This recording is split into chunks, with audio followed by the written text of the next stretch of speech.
नमस्कार दोस्तों, एजुकेशन की नई दुनिया में आपका स्वागत है। मैं जितेंद्र कुमार जौली। आज है संडे और संडे के दिन हम लेकर आते हैं Sunday comment box. Sunday comment box में हम उत्तर देते हैं आपके द्वारा किए गए कमेंट्स में से छांटे गए कुछ कमेंट्स के, जो बहुत सारे लोगों के लिए उपयोगी हो सकते हैं।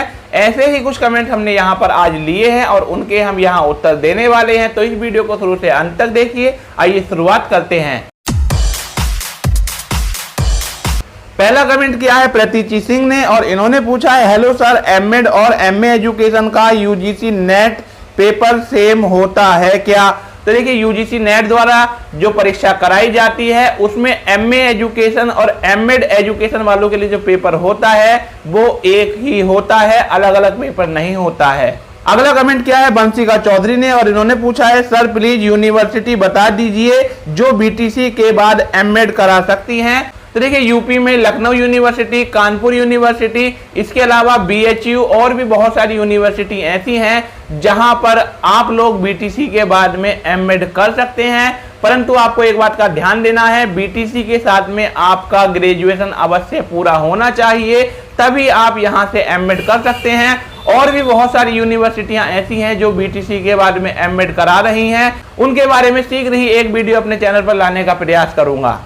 अगला कमेंट किया है रूबी कुमारी ने और इन्होंने पूछा है, please tell the name of college in UP which offer 1 year MEd course like BHU please. तो देखिए, इन्होंने पूछा है कि ऐसे विश्वविद्यालयों का नाम बताएं जहां पर एमएड 1 साल का होता है, जैसे कि बीएचयू में होता है। तो पहली बात आपको बताना चाहूंगा, बीएचयू में भी अब एमएड 2 साल का होता है। एनसीटीई के नियमानुसार सभी विश्वविद्यालयों में जो अब एमएड है वो 2 साल का ही होता है। कोई भी ऐसा विश्वविद्यालय नहीं है जहां पर एमएड 1 साल का होता हो। अगला कमेंट किया है प्रतिभा यादव ने और इन्होंने पूछा है, हर महीने सैलरी टाइम से मिलती है क्या? और ये इन्होंने 69,000 शिक्षक भर्ती के बारे में पूछा है। तो देखिए, उत्तर प्रदेश में जो परिषदीय प्राथमिक विद्यालय हैं उनमें जो वेतन है वो एक निश्चित टाइम पे नहीं मिलता है, हर जगह तारीख चेंज होती है। मोस्टली 1 तारीख से लेकर 10 तारीख तक वेतन खातों में आ जाता है। कई बार ऐसा होता है कि ऊपर से ग्रांट जारी नहीं होती है, इसके कारण वेतन थोड़ा बहुत लेट हो जाता है, पर मोस्टली पॉसिबिलिटी यही होती है कि वो उसी महीने में मिल जाता है। अगला कमेंट किया है धनियो नाइक ने और इन्होंने पूछा है, सर मैंने बीएससी बीएड किया है, अब मैं 12th का टीचर बन सकता हूं क्या? तो देखिए, यूपी में और खासकर मोस्टली जितने भी स्टेट हैं उसमें 12th क्लास का टीचर बनने के लिए आपको पोस्ट ग्रेजुएशन अवश्य होना चाहिए। 12th क्लास के जो टीचर होते हैं गवर्नमेंट कॉलेज के, उनको पीजीटी अर्थात पोस्ट ग्रेजुएट टीचर कहा जाता है। कुछ राज्यों में पीजीटी बनने के लिए आपके पास में बीएड अवश्य होना चाहिए, जबकि कुछ स्टेट ऐसे हैं जहां पर आपने बीएड नहीं कर रखा है तो भी आप इंटर कॉलेज के टीचर बन सकते हैं, बशर्ते आपने पोस्ट ग्रेजुएशन अवश्य कर रखा हो। तो आपने यदि पोस्ट ग्रेजुएशन नहीं किया है तो आप पोस्ट ग्रेजुएशन कर लीजिए, अन्यथा की दशा में आप 12वीं क्लास के टीचर नहीं बन पाएंगे। ग्रेजुएशन और साथ में बीएससी करने के बाद में हम लोग कक्षा 10 तक के टीचर बन सकते हैं। उससे आगे का टीचर बनना है तो पोस्ट ग्रेजुएशन करना ही पड़ेगा। अगला कमेंट किया है प्रियंका धीमान ने और इन्होंने पूछा है, सर मैंने एमएससी किया हुआ है और क्या विदाउट बीएड मैं एमएड कर सकती हूं? तो देखिए, यदि आपने बीएड नहीं किया है या फिर इसके समकक्ष कोई अन्य योग्यता प्राप्त नहीं की है तो आप एमएड नहीं कर सकती हैं। एमएड कौन कौन कर सकता है इस बारे में एक वीडियो में पहले ही बना चुका हूं, उसका लिंक आपको एंड स्क्रीन पर और आई बटन में दे दूंगा, आप उसको देख सकेंगे। अगला कमेंट किया है अभिषेक सिंह ने और इन्होंने पूछा है, sir kindly guide for test booklet study material for Lucknow university MEd entrance test. तो देखिए, आपको बताना चाहूंगा, उत्तर प्रदेश के जितने भी विश्वविद्यालय हैं उनकी एमएड प्रवेश परीक्षा की कोई अलग से बुक नहीं आती है। मैंने पहले भी बताया है, क्योंकि एक विश्वविद्यालय में एमएड प्रवेश परीक्षा में आवेदन करने वालों की संख्या 400-500 से लेकर 1,500 के बीच में होती है, इसलिए मोस्टली विश्वविद्यालयों की एमएड प्रवेश परीक्षा की पुस्तकें नहीं मिलती हैं। यदि आपको पुस्तक खरीदनी ही है तो आप अरिहंत प्रकाशन की पुस्तक ले सकते हैं और उनमें से आपको केवल उन टॉपिक की स्टडी करनी है जो आपके विश्वविद्यालय की एमएड प्रवेश परीक्षा में आते हों। अगला कमेंट किया है जेके आर्या क्लासेस मेरठ ने और इन्होंने पूछा है, सर जी बीटेक प्लस बीएड वाले स्टूडेंट उत्तर प्रदेश में गवर्नमेंट टीचर बन सकते हैं क्या प्राइमरी में? तो देखिए उत्तर प्रदेश में प्राइमरी में टीचर बनने के लिए अभ्यर्थी के पास में बीएड के साथ में टीईटी अवश्य होना चाहिए। यदि उसने टीईटी कर रखा है तो वो गवर्नमेंट का टीचर बन सकता है। जब एनसीटीई द्वारा टीईटी बनाया गया था तो उस समय ऐसा प्रावधान नहीं था। उस समय केवल यह व्यवस्था थी कि बीए और बीएससी वाले जिन्होंने बीएड कर रखा है या बीटीसी कर रखा है वे ही टीचर बन सकेंगे। राजस्थान हाई कोर्ट में इस संबंध में एक रिट दायर हुई और उसमें कॉमर्स वालों को भी शामिल कर लिया गया। उसके बाद में हो गया BA, BSc, BCom plus BEd या बीटीसी वाले ही टीचर बन सकेंगे।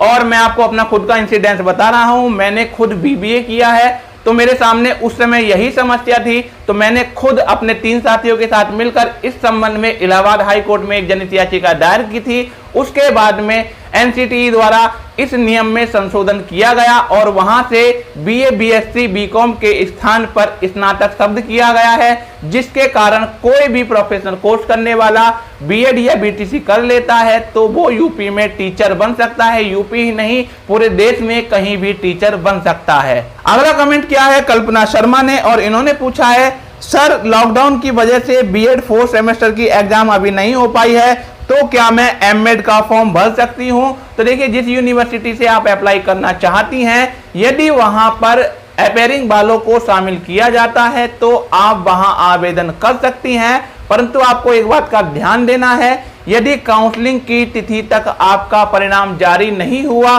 तो आप काउंसलिंग में प्रतिभाग नहीं कर पाएंगी। परंतु आपको एक बात का और ध्यान रखना चाहिए, यदि आप चाहते हैं कि आपका साल बेकार ना हो और आपको गवर्नमेंट कॉलेज ना मिल सके और प्राइवेट में ही आपका एडमिशन हो जाए तो आप यहां पर अप्लाई कर सकती हैं। ऐसी दशा में मान लीजिए प्रथम काउंसलिंग के समय तक आपके यहां पर परिणाम नहीं आता है तो उसके बाद में दूसरी काउंसलिंग होती है और दूसरी काउंसलिंग होने पर यदि परिणाम आ जाता है तो आप फिर भी एडमिशन यहां पर ले सकेंगी।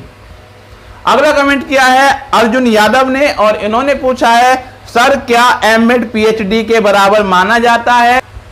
तो देखिए अर्जुन जी, पीएचडी और एमएड दोनों अलग अलग कोर्स हैं और दोनों में किसी प्रकार की समानता नहीं है।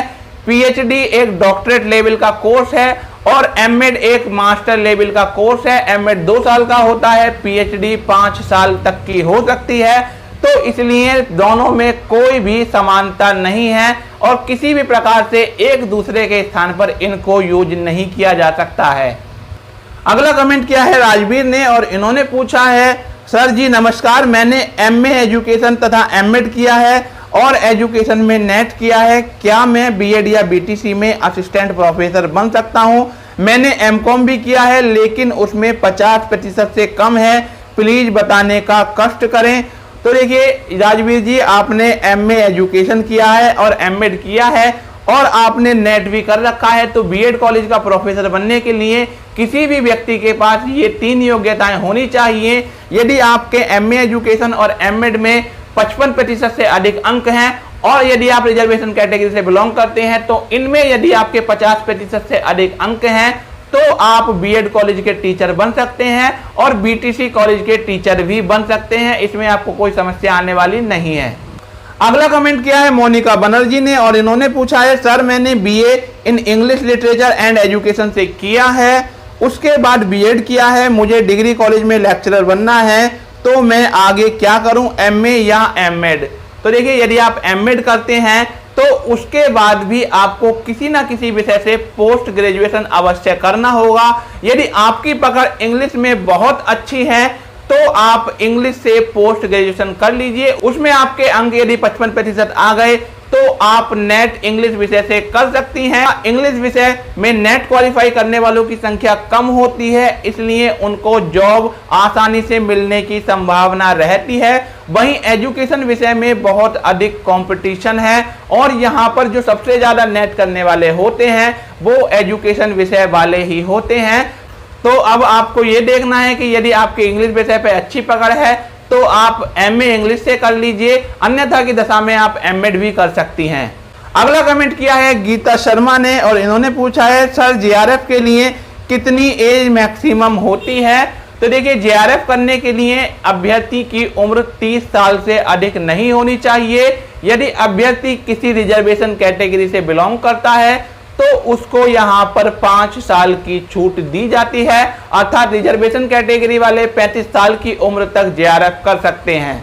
अगला कमेंट किया है ज्योति देवी वर्मन ने और इन्होंने पूछा है सर जी सीसीएस यूनिवर्सिटी में एमएड एंट्रेंस का फॉर्म कब तक आएगा।